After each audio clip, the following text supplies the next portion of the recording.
Assalamualaikum warahmatullahi wabarakatuh. Dan saya Rasid Sriyadi. Hari ini saya ngevlog di daerah Bantar Gebang, Bekasi. Di rumah teman saya yang sekarang dia menjadi penghobi anggur dan juga sukses untuk berjualan bibit-bibit anggur serta anggurnya pun sudah berbuah. Bagaimana keseruan kami hari ini? Simak terus videonya sampai habis. Batu Soleh, Batu Soleh, Batu Soleh, Batu Soleh, Batu Soleh, Batu Soleh. Sekarang saya ini udah bersama siapa namanya, Mas? Gunawan Pujianto. Nah, ini dia Mas Gunawan. Mas Gunawan ini adalah teman kerja saya, cuman sekarang dia sedang menekuni budidaya anggur itu. Nah, sejak kapan Mas Gunawan ini menekuni soal anggur nih? Saya menekuni soal anggur ini sudah saya mulai sejak akhir tahun 2019, kurang lebih sekitar 1 tahun saya sudah mulai budidaya anggur ini. Terus kenapa sih mesti anggur, Mas? Kenapa nggak tanaman lain gitu? Apa yang membuat tertarik soal anggur gitu? Pada awal mulanya saya hanya berpikir untuk memanfaatkan lahan yang ada di sekitar rumah saya, itu isinya cuma pohon singkong yang menurut saya tidak menghasilkan keuntungan yang cukup gitu untuk lahan seluas itu. Terus yang kedua, pohon singkong, pohon cabai, menurut saya hasil dan perawatannya itu tidak memuaskan. Berarti kalau dalam skala kecil itu untuk nilai ekonominya kurang gitu ya? Ya, bisa dibilang gitu. Terus kalau misalkan anggur nih, bagaimana sih di Indonesia ini untuk pangsa pasarnya gitu, atau pasarnya tersendiri untuk anggur ini gimana gitu kan? Untuk pasarnya sejauh ini di pasar Indonesia untuk jenis anggur impor ini buahnya masih belum ada yang menjual. Yang saya sebut anggur impor itu ada banyak jenisnya. Ya. Apa aja tuh, Mas? Ada jenis Jupiter, ada jenis Ninel, ada jenis Baikonur, Akademik. Itu silakan Anda cari di pasar, Mas. Belum ada yang menjual buahnya. Luar biasa ya. Jadi itulah ternyata yang kita tahu itu di pasar tuh adanya yang hitam-hitam gitu, yang dijual berapa ya, 1000-an 3 biji gitu kan di tukang yang keliling-keliling itu kan. Ternyata sekarang saya nih jadi lebih tahu tentang anggur-anggur yang berkualitas, dan juga ternyata banyak banget varietasnya anggur ini gitu. Nah, Mas, yang mau saya tahu nih, varietas mulai dari yang terendah sampai yang ningrat itu varietas apa aja sih?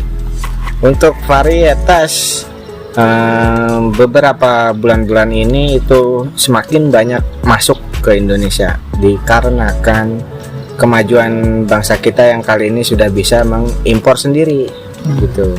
Jadi untuk varietas yang harganya mahal, yang ningrat, itu akan terus berdatangan. Jadi untuk bilang harga yang termurah itu artinya adalah varietas yang sudah lama, yang sudah ada di Indonesia, tapi belum sampai saat ini pun pasarnya belum terpenuhi. Jadi ada jenis Jupiter, Ninel, Trans, Akademik, itu termasuk jenis varian lama yang khusus para penghobi mayoritas sudah punya. Tapi untuk skala ningrat itu ada Super Sonaka, ada Bogema, ada Cotton Candy, ada Sugar Crispy. Itu varietas yang belum lama masuk ke Indonesia dengan harga juga yang lumayan. Nah, untuk harga terendah nih, untuk yang ibaratnya sudah umum banget, itu biasanya dijual berapa untuk satu bibit anggur nih?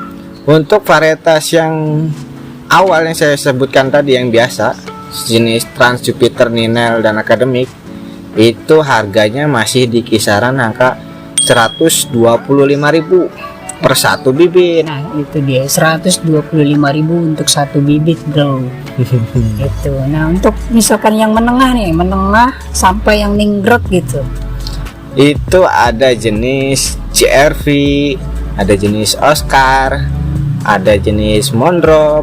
Itu harga di kisaran 350 sampai ke 500.000. Masih ada yang harga jutaan lagi. wow, ternyata menjadi pembibit anggur itu lumayan loh kalau misalkan Anda sudah pro dan juga sudah mengetahui triknya.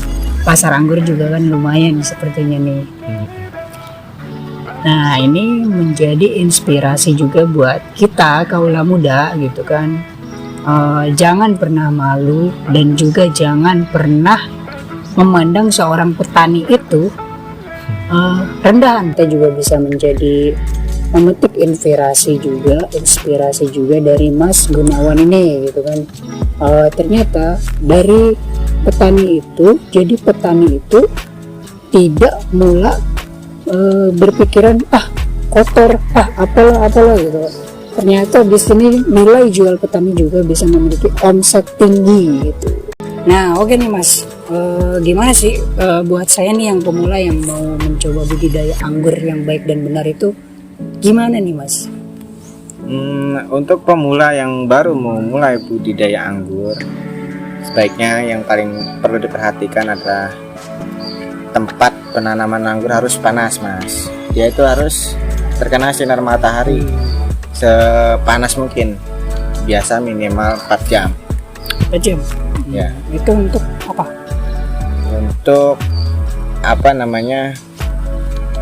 fotosintesis yang bagus. Karena kunci kesuburan pohon anggur adalah tempat panas. Itu yang perlu diperhatikan. Banyak yang orang belum tahu. Katanya anggur itu bisanya ditanam di atas gunung. Terus Nah itu dia. susah berbuah. Terus katanya rasanya asam. Mari kita patahkan semua itu dengan menjadi generasi muda yang cerdas. Nah ya, di sini juga saya membuktikan di sini di belakang saya nih ternyata ada juga anggurnya yang udah berbuah loh gitu ibaratnya, dan saya juga sudah merasakan gimana manisnya anggur yang jenis Jupiter tadi sama apa tadi Mas? Baikonur. Oh itu lah, saya nggak tahu namanya. Gitu kan, karena saya baru pemula gitu. Mudah-mudahan setelah ini saya akan menjadi pembudidaya anggur juga. Amin. Amin. Gitu kan. Nah sekarang nih kira-kira kalau misalkan butuh berapa lama sih anggur ini dari mulai tanam sampai berbuah itu? Untuk butuh berapa lama? Kemarin saya sudah buktikan dari penanaman bibit setinggi 60 cm itu dibutuhkan waktu hanya 2 bulan. 2 bulan saja? Mas, ya. Wah udah cepet banget itu. 2 bulan sudah bisa berbuah. Mantap. Ditanam di pot juga. Di pot. Dan ternyata anggur itu bisa ditanam di mana saja ya? Bisa Mas. Tanah berbatu, tanah keras. Ini di Bekasi kondisinya panas. Dan menurut saya Indonesia itu tanahnya tanah surga Mas. Itu ya. Itu dia. Jadi jangan pernah takut untuk mencoba. Mau nanam di mana aja anggur itu bisa berbuah ternyata. Itu dia, di sini di daerah Bekasi dekat Bantar Gebang lagi gitu kan. Kondisinya tahu sendirilah gitu. Itu ya, pemukiman padat dan juga orang-orang yang ingin menanam anggur di sini ternyata nggak selalu dan nggak melulu harus membutuhkan lahan yang luas untuk penghobi itu.